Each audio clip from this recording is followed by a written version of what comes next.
Welcome to the Safeguarding Podcast. In each episode, we'll discuss a different safeguarding topic with a range of expert speakers. Please be aware some of this content is sensitive and listener discretion is advised. Welcome to the Safeguarding Podcast. I'm Melanie Harding, your host today, and I am joined today by Emma Kneebone. Emma is Deputy CEO of Two-ish Charity and is also, I won't go into any more. You can tell me exactly what you do, Emma. Welcome to the podcast. Thanks, Mel. Could you give us a bit of background? I can indeed. So my name's Emma. I am the Deputy CEO, but I'm also the Head of Bereavement Services for Two-ish. Two-ish are a Welsh charity supporting anybody affected by sudden and unexpected death in children and young people. So just to give you a bit of background, really, we were founded in 2012 following the personal experiences of our CEO and founder, Rhiannon Mannings, who's an absolute powerhouse of a woman. For those of you who know her and met her, who was at home on a normal weekday evening with her husband and 3 children who were 3, 2 and 1 at the time. And it was just a normal weekday evening. The older 2 had just had a bath and were watching a bit of telly and having some warm milk before bed, and little George was just crawling around on the floor or learning to crawl, trying to get to his toys as 1-year-olds do. Rhea was in the kitchen just clearing up after dinner, and husband Paul was upstairs. She saw George fall backwards, which any 1-year-old learning to crawl does. She naturally went to approach him and put him back upright, and as she started to do so, he started to seizure. For any parent, obviously complete panic, and there was absolutely no reason for it. There was no signs of illness at all in the previous hours or days, and no temperature, no cough, no cold, nothing. She obviously called for her husband. They dialed 999 immediately, and the ambulance came and got George to hospital. If you hear Rhea speak, she talks about how incredible the doctors and nurses were, and they did everything they possibly could to try and save George's life. But sadly, within 4 hours of having made that call to 999, George had died. And they still, at this point, had absolutely no idea as to why. Rhea then, talks about how her experiences at the hospital were that although the doctors and nurses were incredible when they were trying to save George's life, once he'd been declared dead, it was like no one really knew what to do. No one was quite sure of the process. And she remembers being taken to a small cramped room. It was some kind of children's unit. There was Disney stickers on the wall to stay with George for a little while, and then they left through the doors of A&E a couple of hours later, and they were given a scrap of paper that had some numbers written on it, and it was basically numbers that may or may not be able to support them in the coming weeks and days, etc. They went home, and George's first birthday cards from a few days earlier were still up on the mantelpiece. His brother and sister were still in bed at this point, none the wiser, and they were just kind of left to get on with it. And then in the few days following that, the family, friends gathered round as is normal, and they were lucky that they had an incredible support network, but there was no professional service in place that kind of came along and held their hands and explained the processes that will happen during when a child dies, or explain that the feelings they were having were completely normal, although very terrifying. And Rhea and Paul kind of dealt with it in very different ways. Rhea was quite practical, pragmatic, and it's okay, we're going to pull together as a family, telling them that it would be okay, that they would get through it. Paul, as George's dad, felt a lot of guilt, and that he should have been, as dad, he should have been able to save him. It should have been him, not George. Kind of had that kind of dialogue happening in his head. And 5 days after George's death, he left the family home, and he didn't come back again. And it was only when the police arrived a couple of hours later to explain that Paul had sadly taken his own life, that Rhea and her family had then lost not only her youngest son, but also her husband in the space of 5 days. And in her words, still nobody came. Oh gosh. So that was kind of where, the passion and the need for making sure that there was somebody in place in that immediate aftermath to support. So following the boys' deaths, within 6 months, the local community were incredible and raised £25,000, took that money to the local hospital, and kind of said we want a bereavement room, so that actually there was Mm-hmm. somewhere appropriate to go and say the goodbyes for anybody that loses anybody they love of any Yeah. age. Unfortunately, the hospital felt that there weren't enough deaths in the hospital to warrant a bereavement room at that point. So she actually approached then the University Hospital of Wales in Cardiff. They Mm-hmm. took her money, and that's where our first bereavement room was set up in 2014. And we've kind of gone from strength to strength really since then. We cleared through clinical governance and immediate support pathway that that offered a memory box, immediate support, and later down the line counselling. Mm-hmm. And then that we offered a pilot. So between 2014 to 2015, there were 17 sudden and unexpected paediatric deaths, and all 17 said yes, please, to the offer of a memory box. And Yeah. 16 of the 17 said yes, please, to the offer of immediate support and later down the line counselling. And that was the Wow. beginning of our service delivery, really. And we've kind of grown from strength to strength since then. We now work with every health board, every police force, every hospital, and we've listed in the PRUDIC, which is an all Wales document. It's called the Procedural Response to Unexpected Death in Childhood, and we're listed in the organisation as the only organisation in that document. So it kind of really became an all Wales organisation. And then I just checked before I came on to speak to you, actually, in terms of how many referrals we've now received to date, and it's 1,315. So it's 1,315 children and young people, 1,315 families, and 1,315 communities across Wales that have suffered that sudden and unexpected loss of a child or young person. Yeah. Wow. Thank you so much, Emma. I'm just going to take a beat because I think that's just such a powerful story and, well, reality, not story. And just, what amazing outcomes that's Yeah, come from such a terrible tragedy. I just it's incredible to hear the positivity in which Rian's absolutely. her path is gone, She's certainly and very what an determined. well, yeah, and what an impact, and Yeah, for some, and to notice that gap where there was such a clear need as well, that yeah, is really pivotal, really important, and I think very poignant for me. I think I can relate to some of that. So yeah, thank you for sharing, and it's that's right. really interesting, and hopefully our listeners will have learned something from hearing that story. Um, if you could maybe go on to tell me a little bit about how bereavement maybe affects children and young people. I don't know if you've got any stats that you can share on that, or Yeah, and I think children and young people, it's so varied. So mm-hmm. it depends on kind of the age of the child and young person is kind of the first thing to really say. And actually the younger age group in terms of children is that it's so much about language and how we explain death, and what grief is for younger kids, where it's not that somebody's gone to sleep, because the child can actually then be scared of going to sleep because they'll think that they may also die as well. It's also really important to note that for us, we feel quite strongly that actually the younger children, who are very much still in their developmental stage, from kind of toddlers really up to probably 11, 12, 13, we're very keen on supporting the parents to Mm-hmm. support the child. Yeah. Because actually that's it's the right way to do it. It's in some cases they will still need to go on to access professional support, and we can absolutely do that. But we kind of have what we call our parent support pathway, where families are struggling to be a family unit when there has been a sudden and unexpected death of a child in a family unit. So that the family can very much feel like they've imploded almost, and they kind of retreat to their separate corners of the room, Mhm. so to speak. And families can take years to actually come back to the middle and feel united as a family unit beforehand, when they've lost a significant Yeah. piece of their family.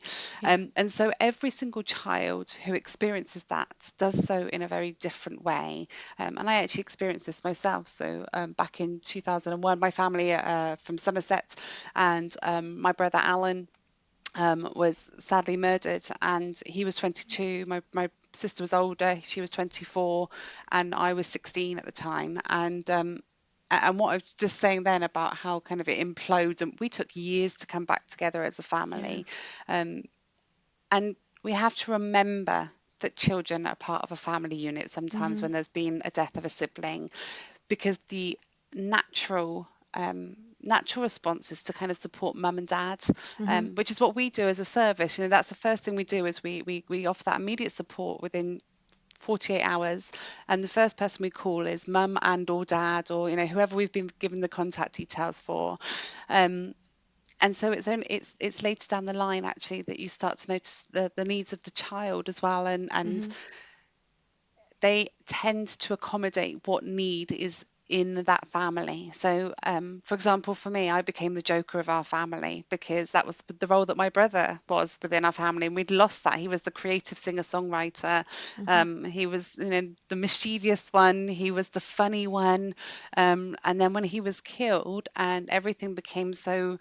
I mean, everything changes when it's a sudden, unexpected death, and it's a child. It's we talk about grief, and what is grief, and it's that kind of emotional aspect, um, but it's not just the emotion, and it's not just sadness, it's despair, and it's not Mhm. just anger, it's like all the body encompassing rage. There's a lot of guilt associated, there's the physicality of grief, there's the psychological aspect of grief, the behavioral, and then also the kind of loss of faith for some, but actually Mhm. the loss of spirituality or the loss of belief system. And so it's this all encompassing experience for everybody who is in that family unit, and it's different for every single person, and we all experience grief differently.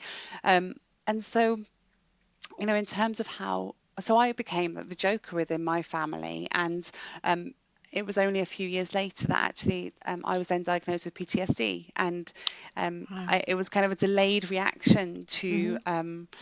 because I felt that I needed to cheer everybody else up and make everything better for everybody, Yeah. having had that experience. And actually, I needed support too, to actually recognise that, and to have that diagnosis of PTSD, and then to go on and have trauma therapy, and to have scientific explanations for why I felt anxious, were the Yeah. things that really, really helped me. Mhm. But that is different for every child. And if you're, although I was saying earlier, we support. We try and support younger children through their parents. Teenagers are a different ballgame, Yeah, I can because imagine.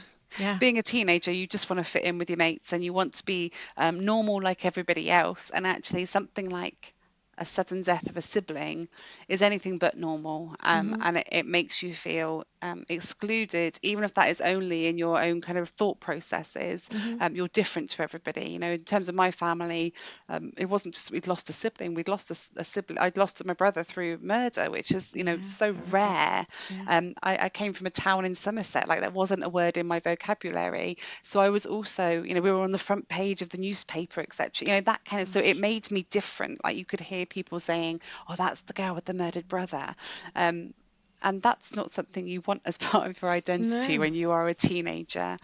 And so I think it's for society, although because every child or every young person experiences grief differently, and it's not just experiencing grief, but what type of grief is it? Yeah. Is it the grief experience within a natural life cycle, which ideally would be perhaps you're younger and a pet dies, which is still terrible, but you go through that grieving process. Then later in life, a grandparent, then after that, a parent, and then at some point, hopefully, when you're very old and warm in your bed asleep, yourself.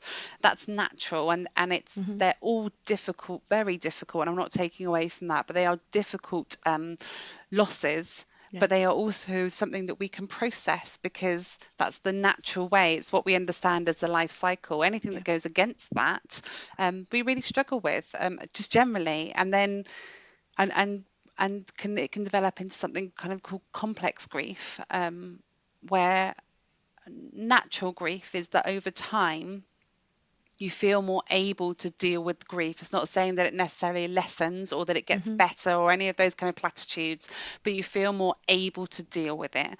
Yeah. Whereas something like complex grief, or they call it complicated grief, is where over time your grief actually gets worse. Okay. Because you kind of get stuck.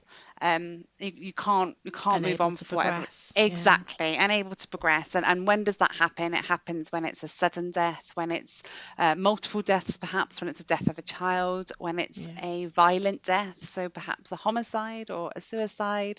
Um, Perhaps it's alcohol or drugs misuse. So there's lots of so children and young people experiencing those types of loss is going to have a completely different set of outcomes potentially to those that are experiencing the natural life cycle. Absolutely. And I think so in answer, going back to your original question, Yeah. It's about having an understanding of what type of death they're experiencing, understanding that everybody grieves differently, and it is really a unique feeling for each individual person, but also that us as a society, we need to have kind of an understanding of what grief actually is. I think Yeah. we're quite good at being quite nervous about grief, and we're anxious that we don't want to make it worse. We don't want to say the wrong thing. Yeah. Um, but actually to get more comfortable with it and to be able to have those conversations and make people who are grieving, who already feel vulnerable, feel safe and secure and able to talk is vital. Yeah, absolutely. Um, that's really interesting. And just I was reflecting when you were talking about then teenagers as well. I was thinking about all the added complications that teenagers those teenage years bring when you're trying to Yeah, carve out your role for yourself in the world and hormones absolutely. and other pressures like exams and all those things. It's Yeah, just hugely complicated, as you said. Um, absolutely. so that's really interesting. Thank you. So you mentioned there about some of the work that Tuish does to support Yeah, people. So I think counselling you mentioned there with yeah. for siblings and parents and family members. What other things do you do and offer? So we kind of have what we call the twist journey, really. So it starts off with our memory boxes. Yeah. The memory boxes they're a gateway to our immediate support, but they are also a very, very important part of our service on their own. And our memory boxes have things like inkless hand and footprint kits, so we can get the handprint or the footprint of the child or young person. They have little organza bags so that we can get locks of hair if the families want them. Obviously, this is all Yeah. with consent from the family. Yeah. We have two little Gorgeous George toy elephants, basically. And Gorgeous George is obviously Rianne's son's name. Gorgeous George is our mascot. So any kind of Okay. Twish event, you'll see a big grey mascot running around. Um, and we have two of these toy elephants in the memory boxes, one that stays with the child or young person and one that goes home with the family. Yeah. And we end up sending a lot of those out to siblings, and it's that kind of continuing bond that is important. And the memory boxes are done at the same time as candle. There's forget-me-not seeds, there's other bits and pieces in them, but they are done at the same time as having a conversation with the family to kind of say, we work in partnership with an organisation called Twish. They can support families, you and the entire family. Are you happy for us to make a referral on your behalf? And it's normally the the hospital or the coroner's officer or the police officer who is in touch with that family in the initial kind of minutes, hours. And so they normally refer with consent from the family into our service. And when we get that referral, it kickstarts what we call our immediate support pathway, which I was mentioning earlier that was cleared through clinical governance when we did our pilot. And the immediate support is first contact within 24 to 48 hours. Okay. And then we offer that immediate support, which includes things like a home visit as soon as possible. We think it's, it's vital to kind of develop that relationship, sat in front of somebody as much as possible Yeah. rather than just on the phone. The immediate support lasts for as long as there is risk and or need present. And so that's different again for every family. So is it financial concerns that mum and or dad may not be going back to work for quite a while, and so Mm-hmm. they can't pay the bills? So is that a kind of concern? Are they worried about other siblings? Is it the funeral that they are stressed about and not sure how to afford it or to plan it? Mm-hmm. We guide them through the processes. So things like families don't understand or know that the police, if your child is 18 or under and they die suddenly, the police will come to your door, not because you've done anything wrong necessarily, but because it's part of their processes. Yeah. People don't know that. Why would they? So we make sure that family, we hold their hands as much as possible, really, Yeah. and guide them through. And then that normally lasts for about 3 months on average, and then they can access other services with us. So Okay. counselling, Yeah. we have self-employed counsellors, bank of them across Wales. We couldn't do our service without them. They're an incredible bunch. Yeah. And different types of counselling, so trauma counselling or bereavement counselling, young person counselling. We've got play Mm-hmm. therapy for the younger ones, Yeah. kind of age 4 to 12 on average. We offer complementary therapy, Okay. which has been really effective. So that's for anybody who doesn't want to speak, and they'll kind of say, no, I'm not ready to speak to a therapist or a counsellor, but they want something. They might feel the physicalities of grief. So it might be they're Mm-hmm. unable to sleep, unable to eat, very, very anxious, that their body's on kind of high alert constantly. Yeah. And it's just to have something to create a safe space and to hopefully make them feel relaxed enough that they might be able to get a bit of sleep or, Sure. feel able to eat a good meal. So that works really well. And then more recently, we've been able to offer Tŷ Uchaf, which is a respite house in North Wales, Okay. um, 8 miles south of Carnarvon, and it's beautiful. It's 30 meters from the sea, and we Yeah. offer families a week respite there, and that's had some, been brilliant for families who just want to try and reconnect and get a bit of Yeah. recharge, relax, and get away for a little while. Yeah, I can imagine. And Yeah, just getting away from your everyday and yeah, just yeah, away from the things, probably the memories as well, and things surrounding absolutely. you, and get somewhere. And the fresh air in Yeah. the countryside is important in that. Definitely. And we've got kind of, there's focus support groups, there's monthly events, there's Facebook group. We're basically there's two things about Twish. It's that immediate support in the initial aftermath, because families don't know what to expect, they don't know what's going to happen, and they, holding their hand near that time, and then the kind of community services later down the line. And the idea is that there is a kind of Twish journey in terms of services, but the idea is that everybody is different and people can kind of pick us up and put us down um, along the way of their grief journey as and when they Yeah. need us. Yeah. Yeah, Wow, that sounds such a really valuable service, like, yeah, and a really holistic service as well, yeah. That's across the a lot of idea. different kind of areas. So, Absolutely. oh, that's brilliant. Thank you. Um, if I were to kind of ask you, obviously a lot of the work that we do is with schools, Yeah. predominantly schools. I mean, we do have other kind of sectors outside of schools that we service, but what would you say to teachers, or what would you recommend to teachers or school staff to support children that might have lost a sibling or suffered bereavement? Is there any kind of piece of Absolutely. advice that you can provide? Yeah, and we do a lot of so we have a children and young persons service basically, and that is led by our children and young person coordinator.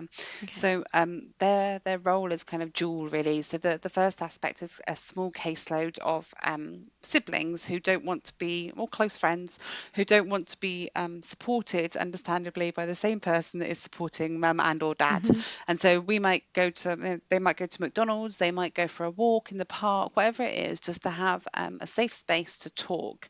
Yeah. And that's really helpful also, we're told, by a lot of the young people that we support.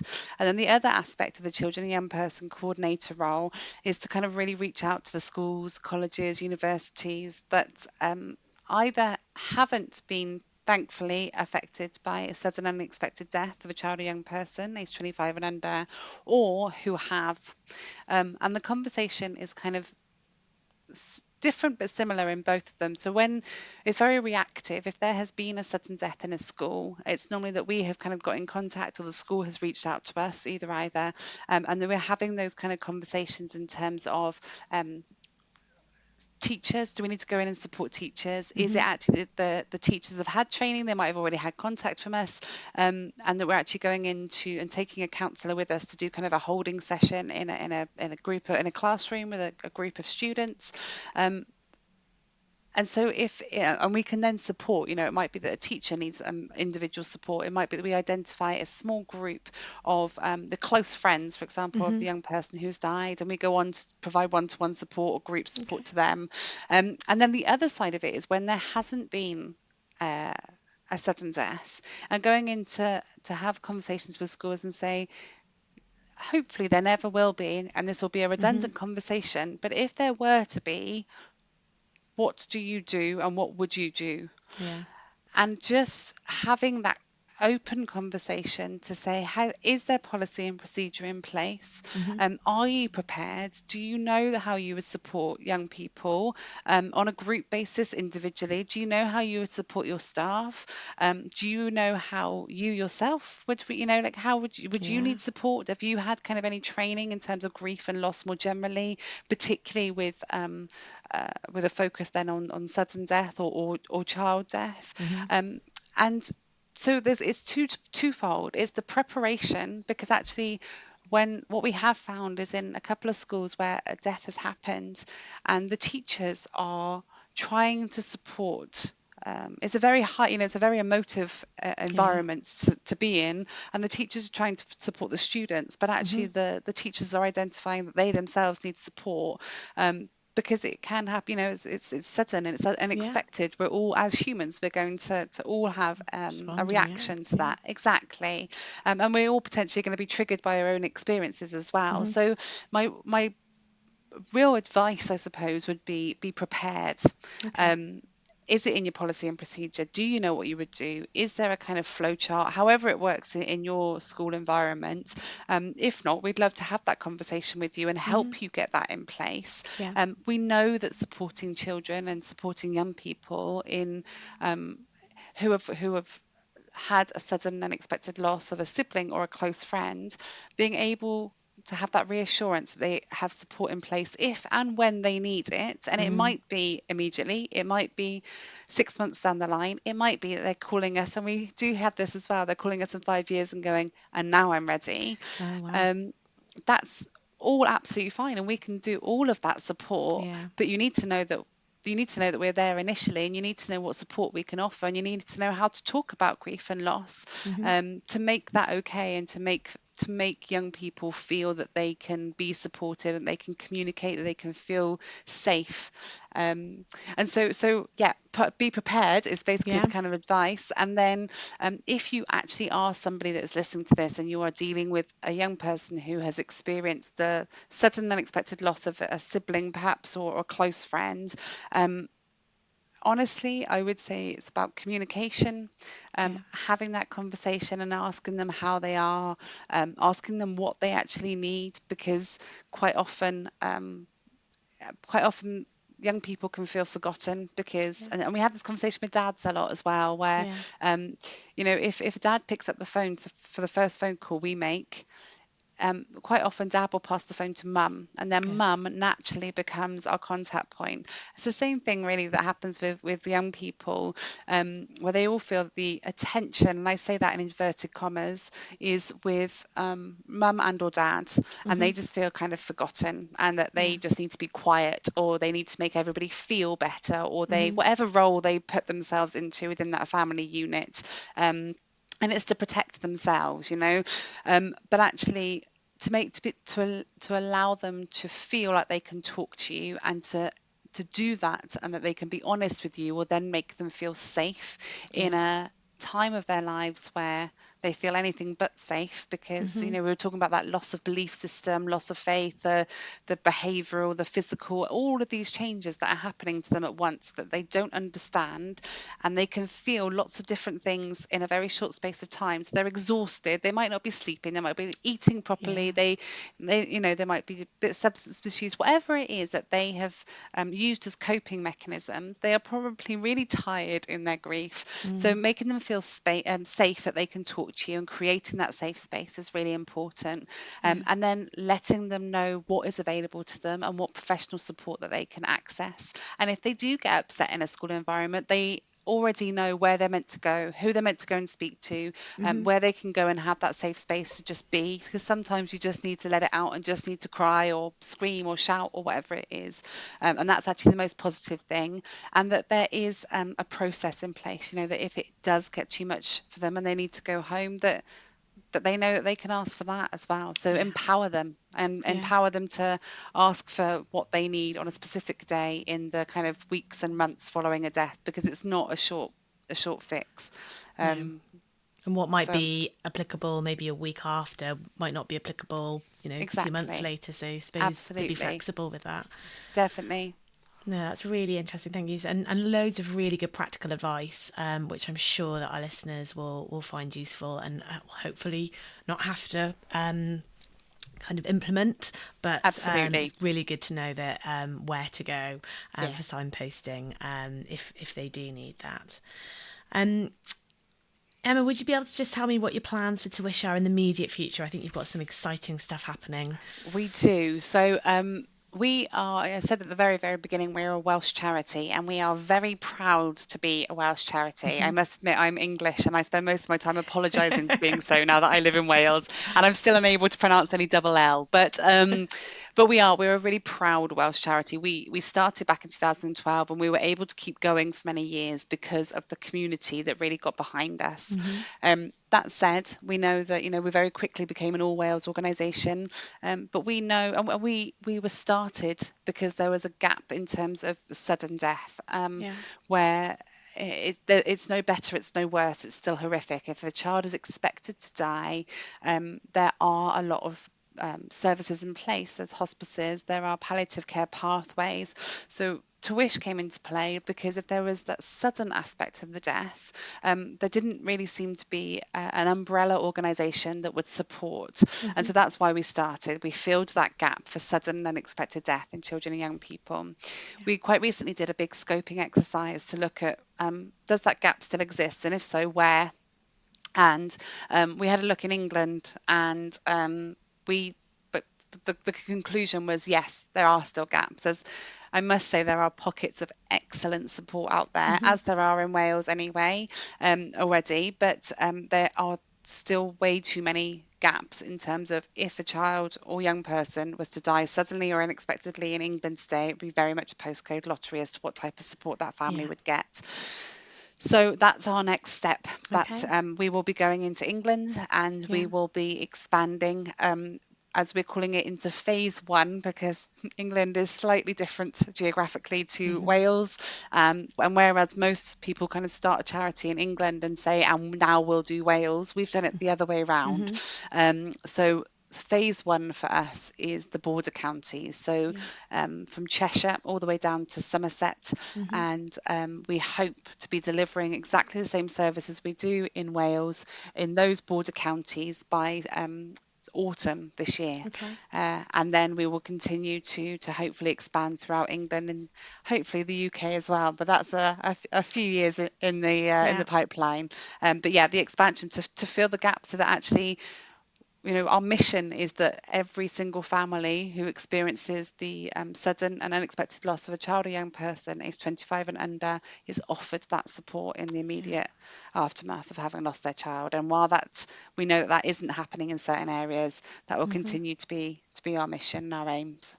That's really fantastic, and just hopefully, more and more people will be supported by the wonderful work that you do. Hope so. It sounds like you're offering a really valuable service. It's been great listening to you and finding out all about it. So yeah, I'll be watching with I'll be watching with excited anticipation at what's next to come. I will put, as always, the links to your website and your social channels in the show notes. So if anyone wants to find out more about what you do or follow you on socials, then they'll be able to do that there. But that's all from me, and I just wanted to thank you, Emma, for coming on, spending some of your very valuable time in telling us what you do and how you're helping, all sorts of people, but particularly children and young people. Thank you. It's my absolute pleasure. Thank you so much for having me, Mel. It's been a pleasure. Lovely. Thank you, Emma. You take care. Take care. Bye-bye. Bye. Thank you for listening to the Safeguarding Podcast. For resources and more information about our safeguarding solutions, please visit thesafeguardingcompany.com. And don't forget, if you've enjoyed this episode, subscribe and feel free to rate us using whichever podcast provider you use.